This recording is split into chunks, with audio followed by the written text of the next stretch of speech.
Ngiyabingelela bazalwane nonke egameni likaJesu.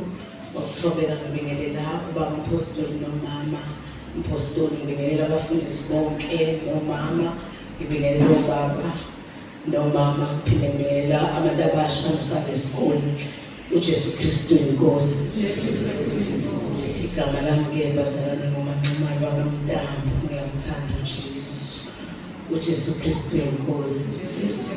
Kulesi sikhathi sonyaka ngiyambonga kakhulu uNkulunkulu bazalwane, umusa angenzele wona. Ngifika lana bazalwane ngangumzalwane futhi ngangizihlukanisele uNkulunkulu. Kodwa ngathi mangifika lana ngilalela kufundiswa kakhulu ngenkonzo yokuvuma izono, umoya wami wathanda kakhulu. Bazalwane ngathi enhlizweni yami nayilento efuna umphefumulo wami. uNkulunkulu wangisiza bazalwane, ngaba ngokusenhlizweni yami ngifisa ukuqalisa phansi yonke into endleleni yami yokukholwa.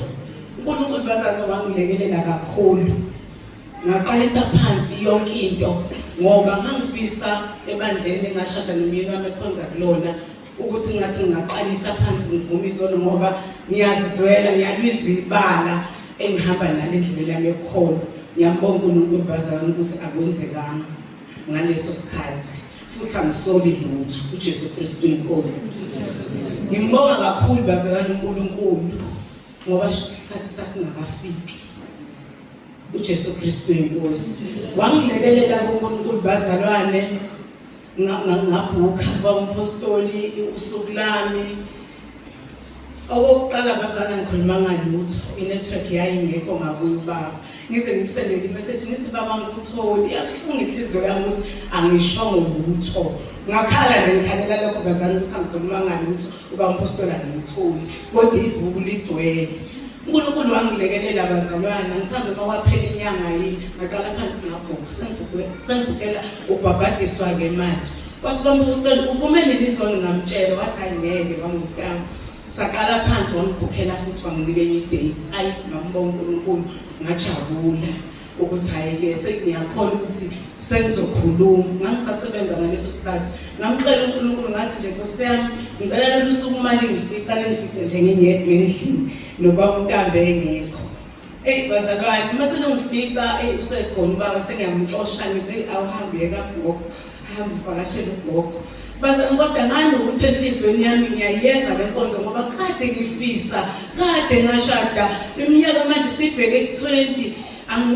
Leli bala ngiyalizwa, ngiyawuzwa lo mthwalo. uNkulunkulu bazalwane wangilekelela ngokufika kwami la. Ngiyambonga kakhulu uNkulunkulu, noma kwakungelula-ke bazalwane iminyaka isiminti ngikuleli bandla. uNkulunkulu ungisizile kakhulu, wangithwala kungelula endleleni, kodwa kwabiza ukuthi bazalwane ngifike njengomfazi futhi ngibhodle ngikudlile ngoba khona la engangikhuluma khona kungazwakali, ngithandaze ngingene emkhosini. Kwabiza ukuthi bazalwane ngibhodle ngikudlile ukuba isikhathi sikhona bengizoqhubeka ngicule leli culo ngithi noma imkhonto iciba kufanele ngangiziba bazalwane ngizifihla ngoba iqinile yona inqaba yami.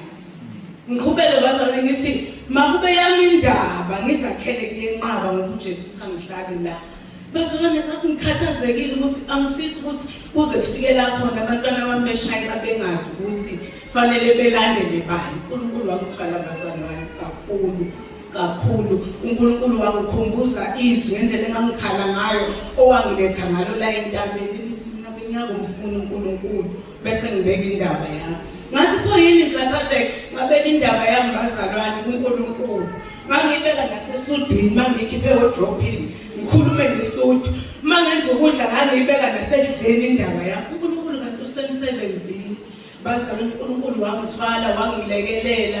Ngisho nje sekukhona indaba ethu kumama omunye oyisihlobo lapha ekhaya, nami umfazi wami ungidle ngenkambo, bengacabanga ukuthi ngizoke ngibowasentabeni.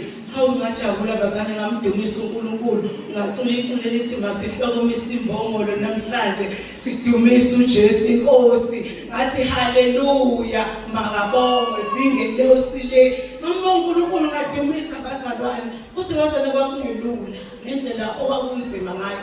Kwakungelula, wawubona ukuthi hey iminyaka impela sibheke ko10 impama ngaze ngithola ngathi ngizolithola-ke manje kodwa uNkulunkulu wangisiza kukho lokho wangisiza uNkulunkulu wangithwala wangenzela umusa kwalunga engangikhulekela kwalunga namhlanje ngithi mina nendle yami ngizomkhonza uNkulunkulu la entabeni sonke bazalwane sonke uJesu Kristu inkosi.